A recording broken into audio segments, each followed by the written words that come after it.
दोस्तों, घर के अंदर शादी की तैयारियां चल रही थी जोरों शोरों से। घर के अंदर शादी की तैयारियों में पूरा परिवार जुटा हुआ था। सब लोग हैं वह हंसी खुशी से शादी की तैयारियां कर रहे थे। सब लोग खुश थे कि घर के अंदर शादी होने वाली है। घर के अंदर शादी का माहौल चल रहा था। दोस्तों, सब लोग हैं वह शादी के माहौल के अंदर सब लोग खुश थे। इतनी ज़्यादा ज़ोर शोर से घर के अंदर शादी की तैयारियां लगी करीब कर रहे थे और तैयारियों में जुटे हुए थे। लेकिन कहते हैं कि दोस्तों, अचानक ही एक कॉल आता है और कॉल आने के बाद में पूरे परिवार को वो लोग एक मॉल में बुलाते हैं। और मॉल में बुलाने के बाद जैसे ही वह कॉल आता है और मॉल के अंदर बुलाने की जब बात होती है तो दोस्तों सबके होश उड़ जाते हैं।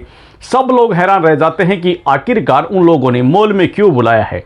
दोस्तों, सब लोग हैरान रह जाते हैं, दंग रह जाते हैं। लेकिन कहते हैं कि दोस्तों उसके बाद सब लोग वहां चले जाते हैं और जाने के बाद में वहां बातचीत होती है और बातचीत के अंदर कहते हैं कि दोस्तों वो रिश्ता तोड़ने की बात कहते हैं। जैसे ही वो रिश्ते तोड़ने की बात होती है तो जो लड़की पक्ष के लोग हैं वो कहते हैं कि आखिरकार बात क्या है, मामला क्या है। तो इसमें रीजन पूछा जाता है तो जो परिवार के लोग हैं लड़के पक्ष वाले वो कहते हैं कि इसका जवाब लड़का खुद देगा। दोस्तों, ऐसी बात सामने आती है। उसके बाद लड़का कहता है कि कहते हैं कि मेरी नई मांग नहीं मानी गई जिसके चलते ये रिश्ता नहीं हो सकता। आखिरकार दोस्तों उन लोगों को इतना बड़ा घात पहुंचता है क्योंकि दोस्तों पूरे जो माहौल था पूरा खुशी का वह कहते हैं कि एक मातम में बदल जाता है। दोस्तों, ऐसी कहानी सामने आती है क्योंकि दोस्तों पूरे जो कहानी थी पूरा जो बात थी पहले से तय हो चुकी थी। और उसके बाद में कहते हैं कि जो लेन देन की बात थी, जो दहेज की बात थी वो भी पहले तय हो चुकी थी। यानी कि 60 लाख रुपए की जो बात थी वह रकम पूरी डिमांड पूरी हो चुकी थी। और उसके बाद एक नया मोड़ आ जाता है। दोस्तों, गाड़ी भी बुक कर दी गई थी और पूरी कहते हैं कि शादी की खुशियां है वह पूरी मनाई जा रही थी। पूरा परिवार है शादी के माहौल में कहते हैं कि दोस्तों शादी की तैयारियों में जुटा हुआ था। लेकिन कहते हैं कि दोस्तों उसके बाद नई डिमांड आ जाती है और उसके बाद चलते कहते हैं कि दोस्तों दूल्हा है वह शादी से इनकार कर देता है। और उसके बाद जैसे ही शादी से इनकार करता है उसके बाद दुल्हन है वह अपना मुंह खोल देती है। दोस्तों, दुल्हन ऐसी बात बताती है कि सबके रोंगटे खड़े हो जाते, पैरों के नीचे से जमीन खिसक जाती है। दोस्तों, ऐसी बात है वह दुल्हन बताती है और दुल्हन बताने के बाद दोस्तों सबके होश उड़ जाते हैं, सब हैरान रह जाते हैं ऐसी बात सुन करके। दोस्तों, तो आखिरकार ये कहानी कैसी थी। दोस्तों, कहते हैं कि ये कहानी बड़ी ही खौफनाक रहने वाली है। दोस्तों, कहानी में अंत तक बने रहना। चैनल पर नए हो तो चैनल को सब्सक्राइब करना, वीडियो अच्छी लगे तो वीडियो को लाइक करना। दरअसल दोस्तों ये जो कहानी है ये दिल्ली के से सटे गाजियाबाद की है। और गाजियाबाद के अंदर कहते हैं कि दोस्तों एक परिवार रहता है और कहते हैं कि दोस्तों परिवार है वह कहते हैं कि नगर कोतवाली क्षेत्र में रहता है। और उसके बाद कहते हैं कि दो लड़के का जो परिवार है वह साहिबाबाद क्षेत्र करहड़े कॉलोनी में रहता है। दोस्तों, दोनों की शादी है वह तय होती है। दोनों परिवारों के बीच आपसी बातचीत होती है। दोनों के बीच में कहते हैं कि दोस्तों जो भी लेन देन की बात होती है वह पूरी होती है। दोनों परिवार आपस में बैठते हैं और बैठने के बाद 2-3 महीने के अंदर कहते हैं कि दोस्तों दोनों के बीच आपसी बातचीत होती है। और बातचीत होते होते कहते हैं कि दोस्तों आपस के अंदर दोनों परिवार है वो पूरी भी जो भी रस्म होती है, जो भी बात होती है, जो भी लेन देन है, जो भी बात होती है वो पूरी कर लेते हैं। और करने के बाद में पूरा जो बात है पूरी वो कन्फर्म हो जाती है। यानी कि पूरी बात तय हो जाती है और तय होने के बाद में शादी तय की जाती है। दोस्तों, कहते हैं कि 2 महीने पहले ये लेन देन की बात हो जाती है। जितना भी जो मामला होता है यानी कि जो भी बात होती है, जो दहेज की बात होती है या कोई लेन देन की बात होती है, पूरी बातें एक साथ हो जाती है। और उसके बाद कहते हैं कि लड़के के 60 लाख की रकम है जो वो नगद देने की बात होती है तो वो भी डिमांड पूरी हो जाती है। और गाड़ी है वह भी बुक कर दी जाती है लड़की वालों की तरफ से। दोस्तों, दोनों के परिवार है आपसी सहमति से शादी तय कर लेते हैं और नवंबर के पहले सप्ताह में शादी तय हो जाती है। उसके बाद कहते हैं कि दोस्तों दोनों लगातार आपस के अंदर लड़की और लड़का बातचीत शुरू कर देते हैं। आपस के अंदर दोनों मिलना जुलना शुरू कर देते हैं। बातचीत होती है दोनों के बीच में और दोनों आपस के अंदर बातचीत करते हैं। काफ़ी लंबे समय तक बातचीत चलती है दोनों की आपस के अंदर। काफ़ी मिलते जुलते हैं दोनों, आपस के अंदर घुल मिल जाते हैं दोनों है आपस के अंदर। अपनी सहमति से मिलना जुलना भी चलता है। दोस्तों, ऐसी कहानी सामने आती है। दोस्तों, आपस के अंदर दोनों मिलते हैं। लेकिन एक दिन कहते हैं कि दोस्तों लड़का है वह उसे फोन कर करके बुलाता है और बुलाने के बाद में वह उसे कि कहते हैं कि सेक्टर नंबर, नोएडा का जो सेक्टर नंबर 17 है वहाँ पर कहते हैं कि दोस्तों एक सोसाइटी के अंदर ले जाता है और वहाँ पर एक फ्लैट होता है। उस फ्लैट के अंदर ले जाता है और लड़की के साथ में वह दुष्कर्म करता है, यानी कि लड़की के साथ में ज्यादती कर लेता है। और उसके बाद लड़की कुछ नहीं कहती है, क्योंकि लड़की को पता था इस बात का कि आखिर अगले महीने में उसकी शादी होने वाली है, क्योंकि वह अक्टूबर महीने की बात थी और अक्टूबर महीने के अंदर ऐसी बात होती है। लेकिन लड़की कुछ नहीं कहते, क्योंकि लड़की और लड़का दोनों आपस के अंदर शादी करने वाले थे। तो लड़की है वह अपनी सहमति से काम कर लेती है, लड़का है उसे कुछ कहती नहीं है लड़के को, और वह ऐसी बात हो जाती है और उसके बाद वह अपने घर चली जाती है। लेकिन कहते हैं कि दोस्तों उसके थोड़े ही दिन बाद, कहते हैं कि 24 अक्टूबर की कहानी है, उसके बाद कहते हैं कि दोस्तों ऐसा मोड़ आता है कहानी के अंदर कि सबके रोंगटे खड़े हो जाते हैं, दिल दहल जाता है, पैरों के नीचे से जमीन खिसक जाती है। ऐसी कहानी यह मोड़ लेती है। दोस्तों कहते हैं कि एक मॉल के अंदर जाते हैं पूरा परिवार, लड़के का जो चाचा ताऊ और उसकी माँ है वह मॉल के अंदर जाते हैं। लड़के का नाम अंकुर चौहान रहता है।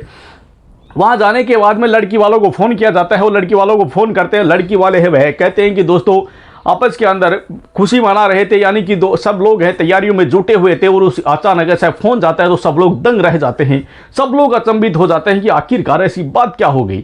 तो सब लोग है वह वहां पहुंच जाते हैं उस मॉल के अंदर। जैसे ही वहां मॉल पर जाया जाता है तो वहां पर कहते हैं कि दोस्तों लड़के का चाचा ताऊ और लड़के की माँ वहां मौजूद होती है और खुद लड़का वहां रहता है अंकुर चौहान।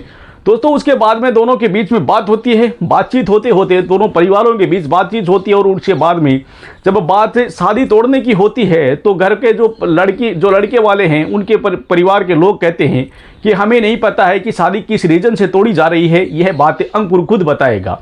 दोस्तों अंकुर है वह बताता है कि मेरी नई डिमांड पूरी नहीं हुई, मेरी नई मांग पूरी नहीं की गई, जिसके चलते मैं ये शादी नहीं कर सकता, ऐसी बात कहता है। तो दोस्तों कहते हैं कि हर एक इंसान के पैरों के नीचे से जमीन खिसक जाती है, हर एक इंसान दंग रह जाता है कि आखिरकार ऐसी कौन सी नई मांग थी। दोस्तों लोग हैं जो लड़की के परिवार वाले लोग हैं वो पहले से ही तय कर चुके थे, दोनों परिवार आपस के अंदर बैठ करके पहले से ही तय कर चुके थे कि आखिरकार क्या देना है और क्या लेना है। दोस्तों ऐसी बात पूरी है वह कन्फर्म बात हो जाती है, पूरा लेन देन है वह पहले से ही तय हो जाता है, यानी कि 60 लाख की रकम है वह नगद और गाड़ी की जो डिमांड थी वह पूरी कर दी जाती है, गाड़ी बुक कर दी जाती है और 60 लाख देने की बात है वह भी मान ली जाती है। दोस्तों ऐसी बात ही सब कुछ हो जाता है, और उसके बाद में जब नई मांग सामने आती है तो सब लोग दंग रह जाते हैं। आखिरकार उसके बाद लड़की का पिता कहता है कि आखिरकार नई मांग क्या है, तो दोस्तों वह कुछ बताता नहीं और रिश्ता तोड़ देता है। लेकिन इसी बीच में लड़की है वह अपने पापा को जो बात बताती है, दोस्तों दंग रह जाता है उसके पूरा परिवार।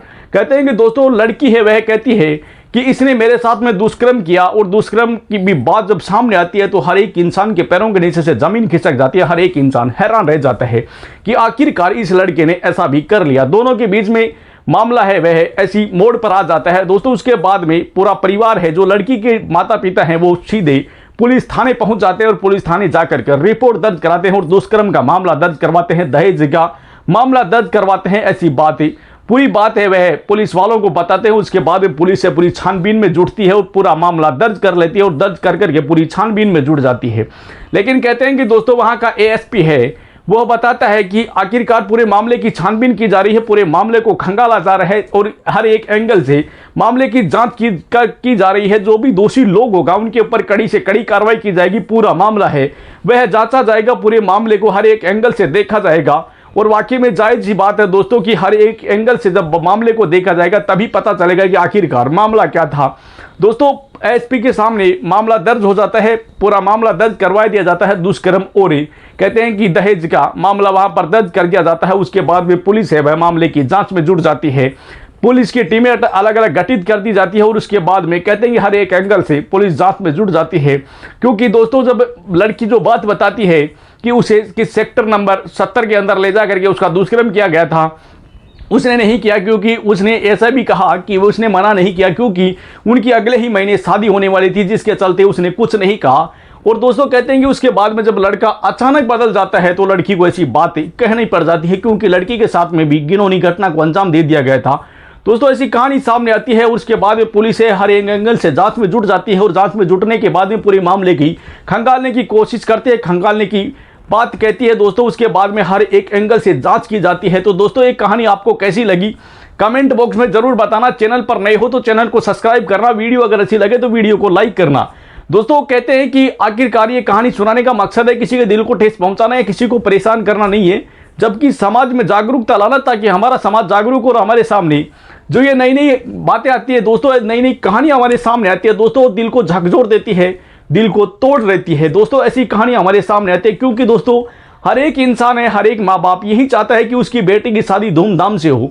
उसकी बेटी है वह, हर एक बेटी भी यही चाहती है कि उसके ससुराल में जो सपने सजोए हैं वो पूरे हो। दोस्तों कहते हैं कि हर एक बेटी होती है, हर एक लड़की होती है, वह सपने सजोती है कि वह ससुराल जाएगी और ससुराल के अंदर खुशहाल सपनों की, खुशहाली के सपने देखती है दोस्तों। लेकिन कहते हैं कि जब अचानक वही सपने चकनाचूर हो जाए, अचानक वही सपने टूट जाए तो दोस्तों हर एक ही लड़की को दुख होता है, हर एक लड़की का दिल दुखता है, हर एक माँ बाप का दिल दुखता है दोस्तों। ऐसी कहानी जब सामने आती है तो हर एक इंसान दंग रह जाता है। कहते हैं कि दोस्तों हर एक माँ बाप यही चाहता है कि उसकी बेटी धूमधाम से शादी हो उसकी, और उसके बाद में वह हंसी खुशी से अपने ससुराल जाए और हंसी खुशी से अपने ससुराल के अंदर रहे दोस्तों। हर एक माँ बाप यही चाहता है कि उसकी बेटी है वह हंसी खुशी से विदा हो। लेकिन जब ऐसी कहानी सामने आती है, जब अचानक ऐसी कहानी के अंदर मोड़ आता है कि अचानक उसकी शादी टूट जाती है, तो हर एक माँ बाप है वह परेशान हो जाता है, हर एक माँ बाप का दिल टूट जाता है दोस्तों। हर एक माँ बाप है वह हैरान रह जाता है क्योंकि हर एक माँ बाप दुखी हो जाता है, क्योंकि जब बेटी की शादी तय हो जाती है, पूरी कहते हैं कि तैयारियां में जुट जाता है पूरा परिवार, और उसके बाद में अचानक जब शादी टूट जाए तो दोस्तों हर एक माँ बाप है वह टूट जाता है। हर एक माँ बाप के पैरों के नीचे से जमीन खिसक जाती है, हर एक माँ बाप का दिल दहल जाता है जब ऐसी घटना सामने आती है। तो दोस्तों कहते हैं कि ऐसी कहानी सामने आती है तो हर एक ही इंसान है दंग रह जाता है, क्योंकि दोस्तों पूरा माहौल बन चुका था, पूरी खुशियों की तैयारी हो रही थी, पूरी शादी की तैयारी में परिवार जुटा हुआ था, और अचानक से शादी की टूटने की जब बात आती है तो दोस्तों हर एक इंसान है वह हैरान रह जाता है, दंग रह जाता है। तो दोस्तों ऐसी कहानियां हमारे समाज में, हमारे देश भर में काफ़ी ज़्यादा होती है कि दहेज की डिमांड होती है, और दहेज की डिमांड के चलते दोस्तों रिश्ता तोड़ दिया जाता है। लेकिन दोस्तों कहते हैं कि जब एक बाप है वह अपनी बेटी को सब कुछ देता है, कहते हैं कि दोस्तों वह यही चाहता है कि उसकी बेटी की शादी के अंदर कोई कमी नहीं रहे, क्योंकि वह अपनी जीवन की पूरी कमाई अपनी बेटी की शादी में लगाना चाहता है, अपनी बेटी की हंसी खुशी से शादी करना चाहता है, बड़ी धूमधाम से शादी करना चाहता है। कोई बाप ऐसा नहीं होता है जो अपनी बेटी की शादी के अंदर कंजूसाई करे दोस्तों। कहते हैं कि हर बाप अपनी कहते हैं कि पूरी जीवन भर की कमाई अपनी बेटी की शादी में लगाता है। वह यही चाहता है कि उसके ससुराल वाले यह नहीं कहे कि उसकी बेटी की शादी अच्छे से नहीं हुई, उसकी बेटी की शादी में कुछ कमी रह गई। दोस्तों वह कोई कमी नहीं छोड़ना चाहता, लेकिन फिर भी अगर उसकी और नई डिमांड हो जाए और उसके बाद दिल तोड़ दिया जाए दोस्तों, उसके बाद रिश्ता तोड़ दिया जाए, तो हर एक माँ बाप है, हर एक बाप टूट जाता है दोस्तों, दंग रह जाता है, हर एक इंसान हैरान रह जाता है दोस्तों। ऐसी कहानी है वह हर एक इंसान को झकझोर देती है, हर एक इंसान का दिल तोड़ देती है।